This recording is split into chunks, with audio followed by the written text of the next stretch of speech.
समय में इस देश में कैंसर से बड़ी अगर कोई बीमारी है तो वो है जातिवाद। इस देश को तोड़ने की सबसे बड़ी अगर कोई बीमारी है वो है जातिवाद। इस देश को खत्म करने के लिए दूसरा नया पाकिस्तान जन्म देने के लिए अगर यदि कोई बीमारी है तो हिंदुत्व को हिंदुओं से कितना खतरा है महाराज, क्या समझ? जितना पानी में नाव को खतरा सुराग से है उतना हिंदुत्व को हिंदुओं से खतरा है। जितना पाकिस्तान में हिंदुओं से पाकिस्तान वालों को खतरा है उतना ही हिंदुओं के दो व्यवहार सेकुलरिज्म की कीड़ा से हिंदुत्व को खतरा है। देश में अगर यदि कन्वर्जन पर लगाम लगी है तो उसका सबसे बड़ा श्रेय है आरएसएस को। जिस तरीके से उन्होंने हिंदुओं को बचाकर गांव गांव में रखा, इतनी प्रशंसा की जाए उतनी कम है, और जितनी उनकी प्रशंसा की जाए उतनी तो कम है ही है, जितना उनको साधुवाद दिया जाए। इटावा की घटना किस तरीके से देखते हैं आप, क्या है? एक बहुत प्रसिद्ध संत हुए संत रैदास जी, उन्होंने एक अद्भुत बात कही, जन्म जात मत पूछिए का जात अनुपात, रैदास दास प्रभु के को न जात कुजा। देखो, वर्तमान समय में इस देश में कैंसर से बड़ी अगर कोई बीमारी है तो वो है जातिवाद। इस देश को तोड़ने की सबसे बड़ी अगर कोई बीमारी है वो है जातिवाद। इस देश को खत्म करने के लिए दूसरा नया पाकिस्तान जन्म देने के लिए अगर यदि कोई बीमारी है तो वो है जातिवाद। इस देश की उन्नति को रोकना है तो वो है जातिवाद। इस देश का उत्थान रोकना है वो है जातिवाद। इस देश में लगातार दंगे करवा करके नेताओं को अपने पेट भरने हैं जातियों के नाम पर तो वो है जातिवाद।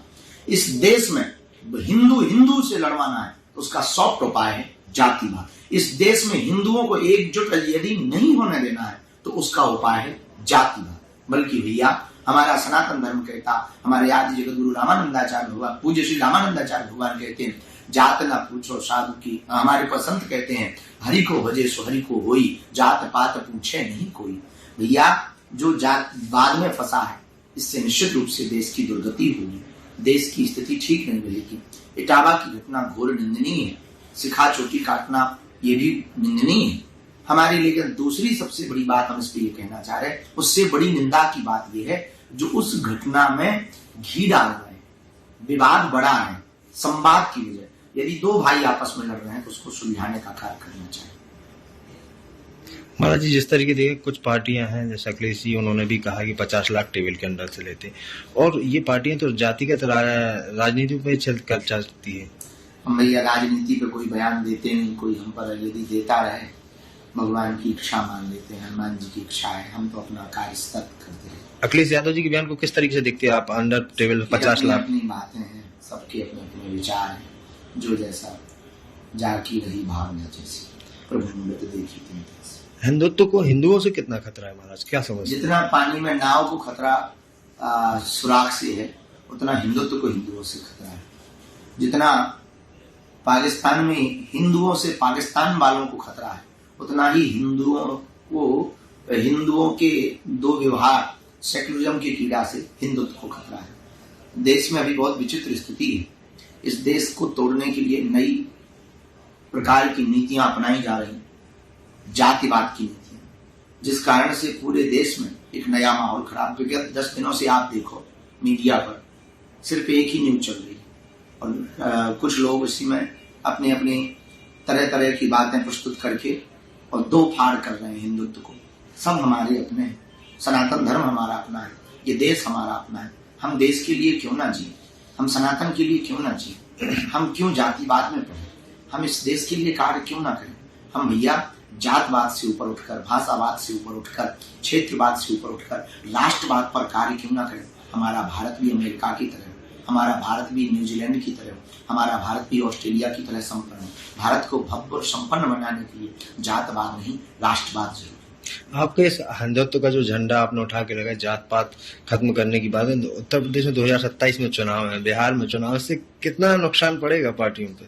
जब तक जातिगत रूप में इस देश की स्थितियां रहेंगी तब तक हमें नहीं लगता कि कहीं का डेवलपमेंट हो पाएगा। जातियों में केवल एक वर्ग का भला होगा, और यदि हम राष्ट्र की बात करेंगे तो पूरे देश के नागरिकों का भला होगा। हम चुनाव में तो कुछ खास बोलते नहीं, क्योंकि हमारा रास्ता सबको एक करने का है। हमारा रास्ता तोड़ने का नहीं, जोड़ने का। हम किसी एक पार्टी के नहीं, सब पार्टी के हैं। हमारा कोई एक नेता नहीं, हमारे लिए सब प्रिय है। साधु के लिए तो सब प्रिय होते हैं। तो जो आगामी चुनाव है उनमें हम यही कहेंगे, आप सब सजग रहें, सावधान रहें। हम राष्ट्रवाद के प्रति समर्पित।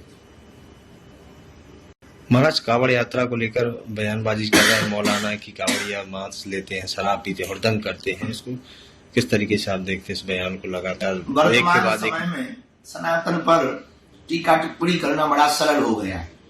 सॉफ्ट टारगेट है सनातन। कभी भी हज यात्रा पर उंगली नहीं उठाई जाती, जकात पर उंगली नहीं उठाई जाती, रोजा पर उंगली नहीं उठाई जाती। लेकिन दीपावली आएगी तो प्रदूषण होगा, होली आएगी तो पानी बर्बाद होगा, और अब कांवड़ यात्रा होगी तो तरह तरह की बातें। हाँ, सब लोगों में सब प्रकार के लोग होते हैं, ऐसा नहीं कि सब ठीक होता है। कुछ अच्छे भले बुरे होते हैं, सभी में होते हैं। किसी जितने मजहब हैं उन मजहबों में भी अच्छे भले बुरे लोग हैं। उसी प्रकार सब समाजों में, सभी वर्गों में, सभी लाइनों में अच्छे भले बुरे लोग होते हैं। न्यूज में भी अच्छे भले बुरे लोग होते हैं, जैसे उसी प्रकार इस संत लाइन में भी अच्छे भले बुरे होते हैं। कुछ कालनेमी होते, कुछ साधु होते, कुछ असाधु होते। नेताओं में भी ऐसे होते, अभिनेताओं में भी ऐसे होते हैं। तो फिर भी इसके बाद सनातन धर्म के ऊपर उंगली उठाना, इससे ये सिद्ध होता है कि सनातन धर्म को सॉफ्ट टारगेट बनाया गया। इस देश में सनातन धर्म से लोगों की आस्था उठे, सनातन में आपस में विद्रोह उत्पन्न हो, इसलिए बार बार टीका टिप्पणियां भगवानों के ऊपर, कभी मंदिरों के ऊपर, कभी त्योहारों के ऊपर, कभी सनातन की परंपरा के ऊपर की जाती हैं। अब कांवड़ यात्रा पर जो उंगली उठा रहे हैं, हमको तो लगता है निश्चित रूप से उनको मानसिक बीमारी है और वो विक्षिप्त है। कांवड़ यात्रा भगवान महादेव के प्रति श्रद्धा का प्रतीक है। अब कोई कैसे जा रहा, वो उसकी निजी आस्था है। वो अपनी आस्था से जा रहा, कि जल भर के जा रहा, हलचल करके जा रहा, वो उसकी अपनी निजी आस्था है। और हमें नहीं लगता कि किसी पर टीका टिप्पणी करनी चाहिए। एक उंगली उठाए किसी पर तो तीन उंगलियां सुधा अपनी तरफ मुड़ जाए। ऐसे मौलानाओं के लिए क्या मैसेज है बागेश्वर धाम पीठ से? हम उन मौलाना साहब को ये कहना चाहेंगे, उनके धर्म गुरुओं को, कि हमारी बात बहुत गंभीरता से है। यदि वो अभी कांवड़ पर बोलेंगे और कल के दिन हम आपके ऊपर बोलेंगे तो आपको फिर बड़ी मिर्ची लगेगी। इसलिए उनके जितने भी विशिष्ट धर्म गुरु हैं, ऐसे मौलाना के खिलाफ में तत्क्षण एक फतवा जारी होना चाहिए। एक तरफ योगी सरकार है, योगी सरकार ने तमाम चीजें लाइसेंस के लिए बात कर दी है कि जितनी फूड दुकानें लाइसेंस हो, और भी जो मांस की दुकान है प्रतिबंध लगा दिया है। इसको बहुत उत्तम है, पवित्रता बहुत आवश्यक है। और हम कांवड़ में जाने वाले लोगों को भी प्रार्थना करेंगे कि अपनी सनातन परंपरा का मजाक न उड़े, इतनी सावधानी पूर्वक चलना, किसी के हृदय को ठेस न पहुंचे, इतनी सावधानी पूर्वक अपनी आस्था को लेकर चलना, हुड़दंग मत करना, और किसी भी प्रकार से सनातन धर्म के ऊपर प्रश्न चिन्ह खड़ा ना हो।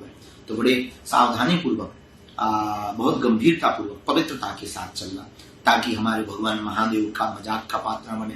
कांवड़िया, एक कांवड़िया के कारण सभी कांवड़ियों के ऊपर उंगली न उठे, क्योंकि सब बुरे नहीं होते। एक आध कोई बीच में अगर बुरा भी हो तो उससे भी हम प्रार्थना करेंगे कि और जगह है और यात्राएं, उन यात्राओं में तुम उपद्रव कर लेना, पर कांवड़ यात्रा में उपद्रव मत करना, ताकि सनातन धर्म पर प्रश्न चिन्ह खड़ा न हो।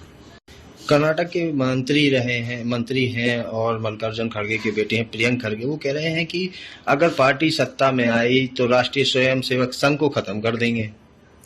हम इस पर कुछ कह नहीं सकते हैं, उनके सबके अपने अपने निजी एजेंडे होते हैं पार्टियों के।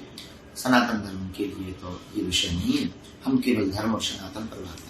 जिस तरीके से राष्ट्रीय स्वयंसेवक संघ काम करता है, आप भी देखते हैं, तो उसको किस तरीके से? बहुत स्वीकारोक्ति के साथ जो कार्य हो रहा, गांव में, गली गली में, वर्तमान में गांवों में अगर यदि कन्वर्जन पर लगाम लगी है तो उसका सबसे बड़ा श्रेय है आरएसएस को। जिस तरीके से उन्होंने हिंदुओं को बचाकर गांव में रखा, इतनी प्रशंसा की जाए उतनी कम है, और जितनी उनकी प्रशंसा की जाए उतनी तो कम है ही है, जितना उनको साधुवाद दिया जाए वो भी कम है। बहुत अद्भुत कार्य कर रहे हैं, हम उनको साधुवाद दे रहे हैं। बाकी सब पार्टियों के अपने, ऐसे लोग उसी पार्टी को खत्म करने की बात कर रहे हैं। हम क्या कहेंगे, उनका निजी विचार हो सकता है।